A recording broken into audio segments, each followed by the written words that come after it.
Hidden costs beyond the ransom demand, and this is sort of important. Loss of service to public sectors, lost revenue. Now again, by and large, we're government operations. We don't worry too much about revenue. But remember in 2017, Atlanta got hit. They were unable to collect taxes. Baltimore was unable to collect water payments.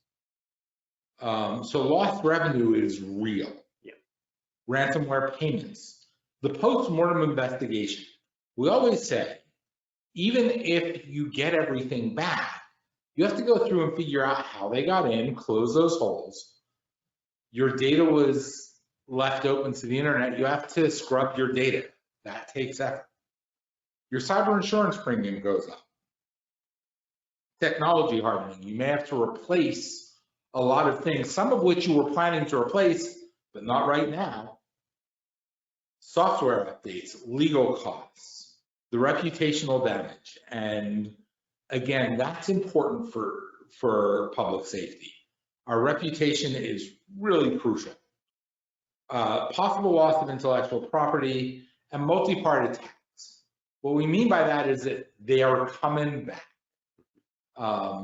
There's some data dating back a little bit, but whereas about 78% of the time they came back for a second hit in general, 100% in government.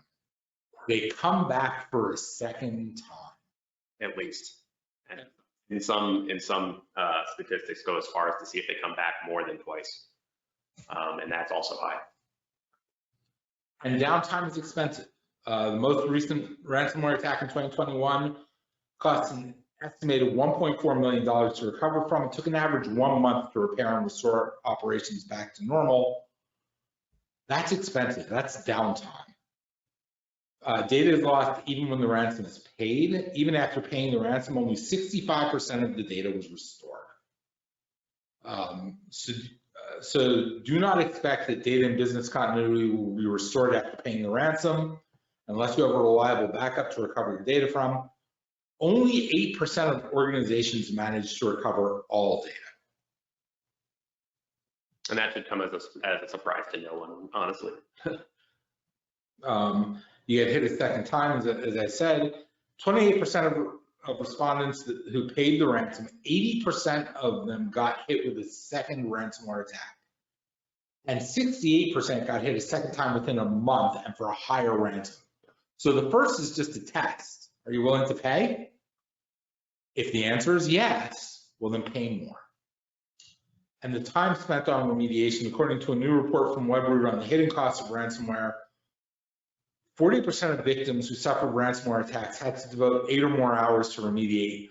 I would say that if you get away with 8 hours, that's a victory. It's often a lot more than that. Yeah, if you're in the 8-hour category, congratulations, honestly. But that's 40%. 40% is a hefty number.